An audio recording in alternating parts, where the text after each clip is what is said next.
Hello and welcome to the Frost Seymour Experience. I am Paul Seymour. And I'm Nik Frost. How you doing, Paul? I'm all right, thanks, Nick. How about yourself, buddy? Yeah, pretty good, mate. Pretty good. It's Good. Friday night, so I'm feeling all right.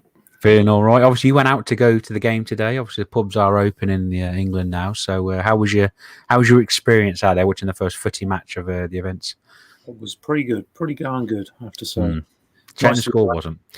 Well, the score was left a lot to be desired. Yes. Well, we'll get down to that bit. That was obviously the last game of the day. But we'll start off, obviously, Group E, Matchday 8, Sweden 1, Slovakia 0. You mentioned earlier you didn't manage to catch this, unfortunately. No, but you did. I did indeed. Well, it was a bit of a quiet match, to be fair. Slovakia were kind of very negative in their football, very defensive, which was completely opposite to what they were against Poland. I think they were kind of sitting back because, like one of the commentators said, I think with this best third place playoff thing available, or best third place or whatever, a lot of teams are not having to rush and not feeling that they have to make a big deal out of it. And I think Slovakia pretty much had that motive. And Sweden, they scored when they did, made it when it was a penalty, which was converted, of course. But yeah, it was blatant, obviously, as well. Just Sal back the whole time. When the play was through, I can't think of his name, was through now. But as he got through, the goalkeeper bundled him over, and that was it. Pretty much straightforward then. Yeah, Sweden, I think, deserved the win. They played much more positive football compared to what they did the other night when they were playing. Yeah, so predictable scoreline for me. I think before pre-game, you'd pin Sweden as the favourites for that match. Yeah. Obviously, Slovakia are a hit and miss team, aren't they? Really, sometimes we're surprising against Poland, of course, but yeah, Sweden had that win pinned, I reckon. Yeah. Let's not forget Slovakia beat 10-man Poland, of course. Yes, of course. Yeah. So that didn't help, but yeah, that was it. So obviously that group will be interesting. We'll see what Poland have got to play. Who are Poland playing next? I can't think of they're playing one of the other teams, aren't they? I can't think what it is, but they need to come back and try and do something as well. So because all the three teams are going to be on 3 points at this rate, so we'll see how that folds up. But yeah, Group D. Yeah, so first we got Croatia 1, Czech Republic 1, and we've got a comment here from Frui. Croatia disappointing game after game. Expected more from them. I couldn't agree with you more. I really shocked at Croatia. They've been a massive letdown for me. You know, I can see they're an aging team, of course. You know, Modric, etc. They're all a few years older from what they did at the World Cup. But this is the team that came second in the last World Cup. Yeah, and they've shown absolutely nothing. Absolutely nothing. Czech Republic now, you know, they've got the win over Scotland, of course, and our point here, so that puts them level with England on 4 points. Yeah, they look good to go through at this point. Yeah, no one was even talking about Czech Republic, were they? You know, obviously over in Britland, obviously we're talking England, Scotland all the time because we do, and obviously Croatia because they got second in the World Cup. But no, everyone was like kind of sleeping on Czech Republic, but they're leading the group right now. So, but obviously briefly about the game, you didn't catch this one either, did you? Afraid not. No, I caught bits of it again. So, obviously Czech Republic went into the lead. Cross come in, Dejan Lovren went up for the header and accidentally elbowed the other player. I mean, the way he went up to do it, obviously he had to use his arms to get up there, but obviously he caught the player in the face and gave him a bloody nose. So obviously that was it, penalty.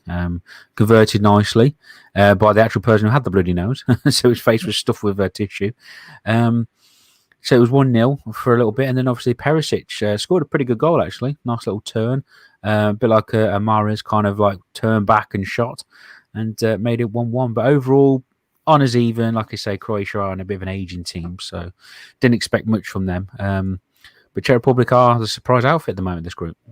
I've got a comment here. Never a pen, but great pen. Is that your view, Paul? You saw it? Yeah, I agree. I thought, you know, at the end of the day, a defender, they have to jump. You can't jump like this. You know, no one jumps like this. You know, unless you're trying to clear a ball maybe or try and get to it in the middle. But when you're in the box, if you're a striker, you're going to go like that. Or if you're a defender, you're going to try and go that. Anyway, one way or the other. Anyway, the arms clashed. He happened to just manage to tap his nose, and it was enough to cause a bleed. And that's all the referee saw. But it was shown on the screens. You know, the referee was very adamant. He wasn't taking any notice of the screen. He was he'd rather just give yellow card to Dejan Lovren, which I think was, you know, I don't think that was a pen. I agree there.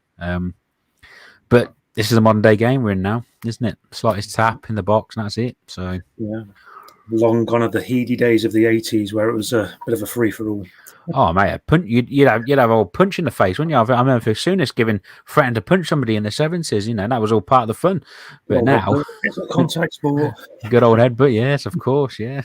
Yeah, we'll get that now. No chance. Yeah. Then let's move on to the big one, the final game of the day, of course. Yes. Interesting for us being from England. It was England versus Scotland. England went in as heavy favourites, not just favourites, heavy favourites. Yeah. And Scotland, underdogs. I'm afraid Scotland were the better team for the whole game, in my opinion. Yes. Yeah, Scotland definitely turned up, didn't they? My God, I was actually at some point. Part of me was thinking, I hope Scotland do this here because it'd wake England up. But yeah, obviously the only chance that England really had, especially in the first half, was a header from Stones. Cross come in, he was free. I agree with what Roy Keane was saying. Actually, he was free in the box and he took the header and just hit the post. And there was no one there. He should have really guided it. Should have scored. He should have done. But obviously then Scotland had an excellent chance at the other end. Pickford managed to make a good save. So it was on his even at half time. And obviously that carried on. And Scotland could have easily won this. And especially towards the last 10, 15 minutes. They were all over them. I thought that was going to be it. So... A 0-0 is a Scotland 1-0 win, really. Yeah. Well, yeah.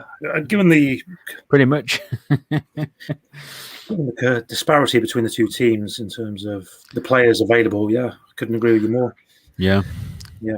Kane was abysmal. He's been. It looks like he's playing injured, in my opinion, because he's not the Kane that's just been stormed the Premiership. No, nothing like it, is it? He looks like he's. He looks like he's ready to get his vest and grab a beer and sit out in the street the way he's playing compared to how he used to play. But yeah, I mean, I agree there. I think Grealish, he managed to get on, only had half an hour though, so not really a lot to do. But Calvert-Lewin, another one, a great player that should be in the box. I think he would have mixed it up a little bit different, and we'll see what they do against the Czech Republic, because I think they only need a point against Czech Republic to qualify into second place, which is probably a better route for England like they was in the World Cup. But because obviously first would give them one of the dangerous teams, wouldn't it? Well, I mean, if this England turns up against an Italy, a France, Spain, or a Netherlands, they will get battered. Yeah. Absolutely battered. I'd worry up against Hungary, to be fair. Yeah, I tell you, this England is abysmal in comparison. Even the World Cup England was better. Even they were quite lucky, they were still better than this. I don't know what to make of this one. It's a strange one, isn't it? Because they've got we can't say we haven't got the players. We've got a bloody good squad of talented players. Oh God, yeah. They're not doing or showing anything. Is it the manager's fault? Is it the players' fault? I don't know. I think tactically, yes. I think it is. I would say it's more Southgate's fault than it is the players. Personally, I think he plays a very negative football anyway. He's very defensive in his ways, but. It just seems like it's just got all the tactics wrong. I mean, if he goes out and wins 3-0 against Czech Republic, we'll be saying the opposite thing, won't we? But at the moment, from what I've seen in the last two games, we got by the first one. It'll be a struggle to get past, Czech Republic. I think the way Czech Republic are playing, I think they might get a draw again out of them. But God help us in the next one after this. Those run rings around them. A little comment here. England shocking again. Kane invisible. Sterling a waste of time. Grealish, Foden, Saka, and Lewin should start the next game as the front four. Yeah, that's what's to lose. Do you mean Sancho? No, Saka. He plays for Arsenal. Oh, the young lad. I'd agree with those three, but I'd maybe play Sancho ahead of Saka. Well, yeah, 20 assists, 14 goals in Dortmund. It's preposterous. That's not even coming off the bench, in my opinion. Yeah, it is just everything you're saying here, Free, is absolutely spot on. It is pretty much like, if they do qualify against any team, we're worried about the group of deaf teams, but again, any team at the moment will be relishing to play England. They'll be thinking, well, no problem, bring them on. So there's no fear. That's the problem. Yeah. But hey ho, move on. Obviously, it was a 0-0, bit of a damp squid. I fell asleep nearly towards the end. Anyway, I did manage to catch the last bits at the end, but I did nod off. We'll just confirm the group and how it looks now after 2 games played. Yes. As we've got Czech Republic top, as you've already mentioned, with 4 points, a goal difference of +2. England currently second, also with 4 points, goal difference of +1. Croatia and Scotland both with a point each, but Scotland with -2 goal difference, so they're currently bottom. But England have got to play Czech Republic. They could do the other 2 teams a favour if they can beat Czech Republic. One of the other 2 could sneak into second there. That's of course could go the other way. Of course, Czech Republic could beat England, and one of the other 2 could sneak into second. Either way, really. This group is just it's up in the air, isn't it? It really is. But like I say, we'll see how it goes. But I don't hold much hope for any of those teams, to be fair, in the next round, regardless. I think. Yeah. But there we go. Yeah. A grim night for English football there. It is grim night up in the heavens as well. Damp squid indeed. Right. We can't dwell on this painful match forever. Shall we look at tomorrow's fixtures? We should indeed. Yeah, so we've got Group F tomorrow, and of course the final game in Group E. It's Group F first, though, and the first match of the day is Hungary-France at 2:00. Interesting. I'd imagine a fairly easy France win there, wouldn't you? Yeah, I think so. I think Hungary did well to hold on so long as they did against Portugal, but obviously when Portugal did get scoring, they just didn't want to stop, did they, really? I think stopped at 3 at the right time. But yeah, an easy win for France. I can't see them struggling tomorrow. And then we've got probably the biggest match of the weekend. It's another game in the group of death. Portugal-Germany. Should be a corker. Germany, having lost their first game, probably need to win. Yeah, again, another group of old heads with a couple of young ones thrown in. There's a bit of a transitional period at Germany at the moment, isn't there? They're trying to get rid of the old guard, but then got the new guy coming in, so it's not quite like what they were used to many years ago, of course. But we'll see how they do. Obviously, they want to get a bit of something from it. They'd want to get some 3 points on the board. Siron obviously scored a couple in his first game, although he was very. I don't know if you've seen the pictures recently that come out. He was very unhappy with Jota. I don't know if you've seen this. I haven't. No, is that because he had the chance to square to him, or? Yeah, and he was really angry at the time. But then there's a bit of in the tunnel afterwards that they showed you today. He was very upset still. That's typical Ronaldo, isn't he? He just wants to be top of everything, doesn't he? The Ronaldo show. It is pretty much. Yeah. Portugal play for Ronaldo. Jota is the kind of young player who could learn a lot from Ronaldo if he'd take him under his wing. Yeah, which he doesn't really seem to be too keen to do, sadly.